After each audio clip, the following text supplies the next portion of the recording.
Assalamualaikum warahmatullahi wabarakatuh. Salam SHMK Sinau Hukum, Melek Hukum. Pemirsa SHMK yang saya muliakan, yang saya banggakan, dan saya cintai sebangsa dan setanah air dimanapun Anda berada. Ya, masih viral ini kan, pemberitaan masalah kasus Cirebon ini kan. Masih tambah banyak juga yang menjadikan perhatian, ya termasuk saya. Namun di sini saya tidak akan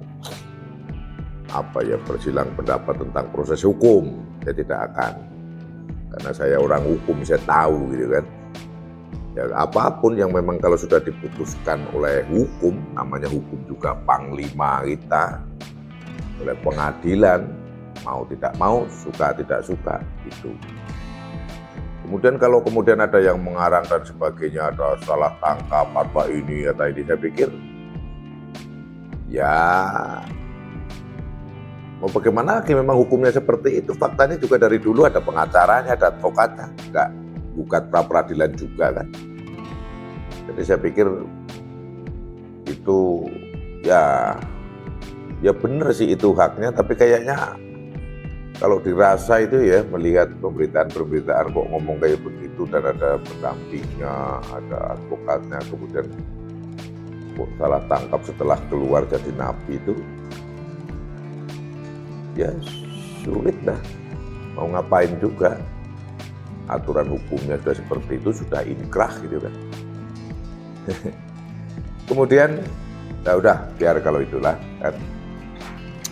Namun yang saya miris ini ya, sebagai orang tua, apalagi saya kakek itu kan, anak kecil-kecil seperti itu kan, sudah dapat dibuktikan di pengadilan, kemudian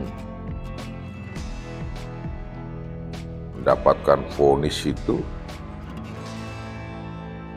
malah ada salah satu pelaku itu menyatakan dengan tegas dan dengan gagahnya itu kalau tidak menyesal itu.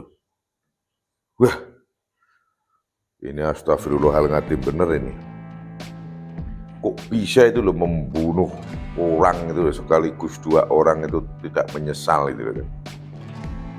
Kemudian kita kalau napi yang di dalam aja yang jelas melakukan seperti itu, kemudian bagaimana kita itu mau iba gitu ya, bagaimana kita itu mau ikut berempati itu terhadap yang bersangkutan itu kan. Berat kan? Berat. Namun yang ingin saya sampaikan atau yang saya ajak pemirsa SHM, mungkin ini membosankan ya. Tapi saya yakin ini kalau kita mau merenungkan itu, kenapa bisa sampai terjadi seperti itu kan? Sampai tidak punya rasa menyesal. Apakah memang ada sesuatu yang terganggu pada otaknya itu kan, otak dan perasaannya itu udah mati itu kan. Jadi seolah-olah itu bunuh orang itu kayak motong ayam itu loh. Motong ayam itu aja kita harus pakai doa dulu kan. Kemudian kalau ayamnya nggak mati-mati aja juga udah bingung sendiri kan kita kan. Ini udah menghilangkan nyawa 2 orang, kalau sesuai dengan pemberitaan itu terkait juga dilakukan pemerkosaan, ya menyesal.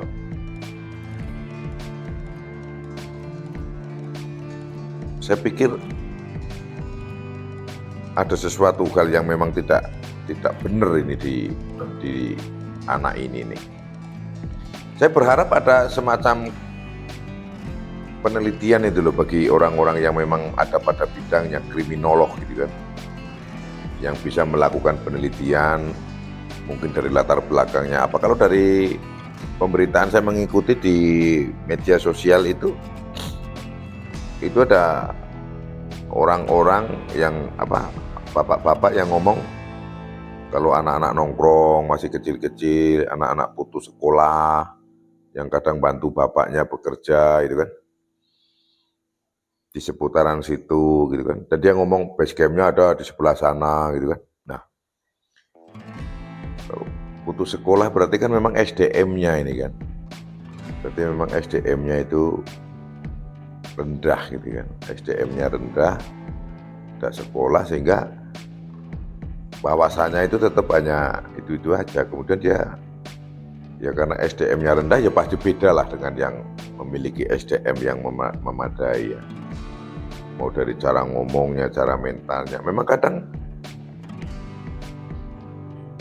orang-orang yang memiliki SDM rendah itu memang ingin menunjukkan kalau saya itu ada itu kan memang dengan ini ya, dengan sesuatu hal yang ya seperti itu, keras, jadi geng, jadi preman, jadi ada kebanggaan gitu.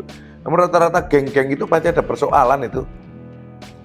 Biasanya anak putus sekolah atau anak sekolah tapi yang sekolahnya juga nggak jelas, maksudnya kadang berangkat kadang enggak. Nah, kembali lagi intinya kepada kita selaku orang tua itu betul ini. Kembali lagi walaupun sudah saya sampaikan di 4 video yang ke-439 dan saya ulas lagi ini karena saya menarik lagi, pasti dari orang tua dan masyarakat, maka gitu ya.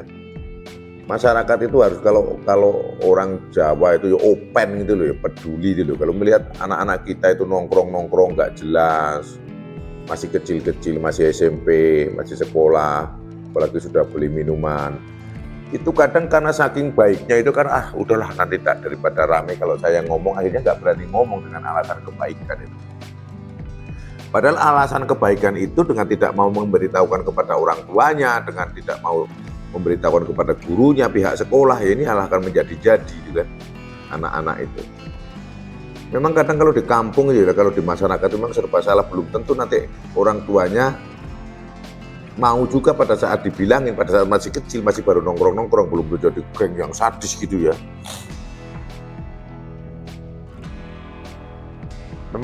Memang ada sih dilema seperti itu, saya mengakui kalau itu. Namun yang perlu diperhatikan Bapak, kalau sudah ngumpul, kemudian posisinya mabuk, dia nggak punya duit, akhirnya apa? Malak. Tambah lagi nyuri, tambah lagi begal, ya hanya untuk kebutuhan itu aja dan tidak menyesal gitu loh. Banyak kan kasus-kasus itu anak kecil yang mau di Jakarta itu yang mau bacok security itu bawa pedang celurit panjang gitu kan. Ini kayaknya perlu ini ya kan, kita perlu mungkin juga perguruan tinggi kriminolog gitu kan, itu perlu melakukan semua penelitian itu loh, riset gitu loh, anak-anak yang putus sekolah gitu kan, keadaan orang tuanya bagaimana, keadaan si anak bagaimana. Tidak seluruhnya anak putus sekolah itu jelek, itu tidak seluruhnya, cuman biasanya ini kan yang ikut-ikut geng ini dari anak-anak putus sekolah dan dari, mohon maaf ya, keluarga yang memang bersahaja. Nanti kalau ada keluarga yang jadi agak mentereng, jadi pemimpinnya dia. Kenapa? Kan bisa ngasih duit dia, minta orang tuanya bisa beli rokok, beli minuman, jadi bos, jadi pemimpin, jadi pemimpinnya. Walaupun sulit, tapi saya pikir bisa ya, saya melalui SHMH ini, Sinau Hukum Melek Hukum ini, saya tidak ada tema membahas masalah hukum. Saya pikir adanya kasus ini kok saya perlu ngomong gitu ya. Ya tentunya untuk diri saya sendiri. Mudah-mudahan kalau ada pemirsa yang mendengar, menonton video saya ini bisa tergugah kriminolog, kemudian melakukan riset, bekerja sama ini, kemudian terjadilah anak-anak yang putus sekolah untuk tidak terjadi geng gitu. Karena kalau udah jadi geng itu faktanya ya yang bacok orang, banyak kan yang dikejar-kejar, masih polisinya malah mau dibacok pakai celurit, ada yang dipepet itu kemudian pakai mobil, kapnya mobil dibacok yang akhirnya ditabrak oleh si mobil itu kan. Itu kelakuan-kelakuan yang benar-benar menjengkelkan. Sementara kalau ditindak tegas, bukan tegas, ada kasar gitu kan, nanti ada yang membela juga, itu masih anak-anak. Nah ini ya membela tapi jangan membela kelakuannya gitu loh kan. Akhirnya besar kepala gitu loh. Akhirnya playing victim. Saya masih anak-anak, padahal sadisnya nggak ketulungan kan. Buktinya ini kan masih anak-anak muda. Saya kadang berpikir mudah-mudahan itu tadi banyak perguruan tinggi itu ya yang melakukan riset penelitian, sehingga jangan kemudian setelah terjadi kasus baru melakukan penelitian, tapi dari awal gitu loh, sebelum dia masuk geng kan di kampung-kampung, di desa, mungkin setiap tempat, setiap desa pasti ada lah yang putus sekolah, kemudian keadaannya gimana akhirnya ya kan, menunjukkan eksistensinya akhirnya dengan geng gitu. Dan kita warga masyarakat tentunya juga harus peduli gitu kan.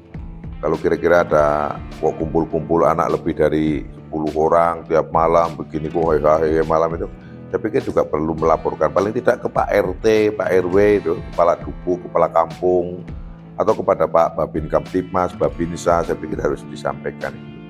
Saya pikir mulai, ya harusnya enggak sekarang itu ya, tapi kan tidak ada kata terlambat itu kan, tidak ada kata terlambat.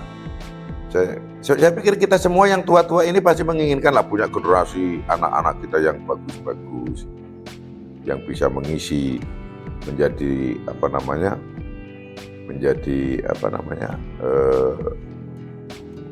mengisi ke negara ini, membangun negara ini. Kalau kita yang tua-tua kan tenaga juga sudah, tenaga pikirnya maunya santai-santai gitu kan, karena akan diganti oleh anak-anak kita, cucu-cucu kita gitu.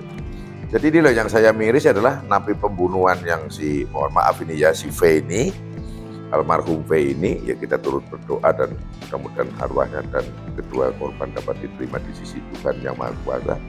Ini tidak menyesal, ini saya miris sih.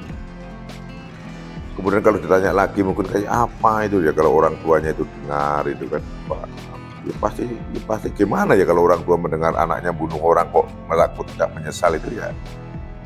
Ya pasti orang tuanya ya kemungkinan kalau menurut saya ya pasti juga kaget itu kan. Ya Allah ya Robbi, kenapa anak saya kok bisa ngomong begitu gitu kan.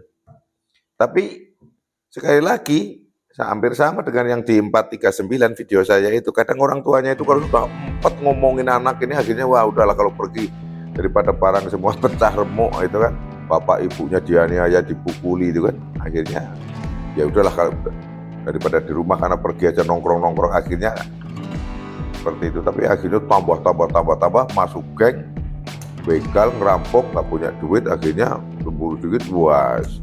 Dan ini pasti minum ini waktu kejadian itu. Kalau nggak minum ngoplo, saya feeling saya ya pokoknya itulah ngoplo minum ini. Akhirnya muncul itu akhirnya beres. Atau mungkin juga otaknya itu sudah koplo itu ya, sudah kena pil koplo itu, jadi makanya menghilangkan nyawa orang itu aja. Sudah tidak punya rasa menyesal. Ini kayaknya kalau mau ngomong ini, yes, miris itu tadi, susah juga saya mau ngomong itu. Ya mudah-mudahan ini kasus-kasus yang terakhir lah kita berharap. Dan mari kita untuk dapat membimbing anak-anak kita, cucu-cucu kita, kepada anak-anak yang di tetangga, di lingkungan kita kanan kiri itu kan, kalau memang kira-kira yang sudah ada gelagat-gelagat tidak bagus, kita harus peduli. Ya kalau tidak kita, warga negara Kesatuan Republik Indonesia, lantas siapa lagi kan? Kalau tidak kita. Dan melalui SAMH di video ke-440 ini, ya karena mirisnya kita atas adanya napi yang melakukan pembunuhan kemudian tidak menyesal, saya mengajak untuk peduli sehingga anak-anak kita, cucu-cucu kita tidak menjadi geng-geng. Dan kemudian kalau ada keluarga-keluarga yang mungkin kesulitan, ya bisa jadi dibantu orang tuanya untuk mendapatkan pekerjaan sehingga anaknya bisa, ya paling tidak sedikit kebutuhannya bisa terpenuhi sehingga tidak liar gitu ya. Ya saya pikir itu semacam apa ya, semacam curhat atau ajakan itu ya dari saya melalui video SAMH ini ke-440.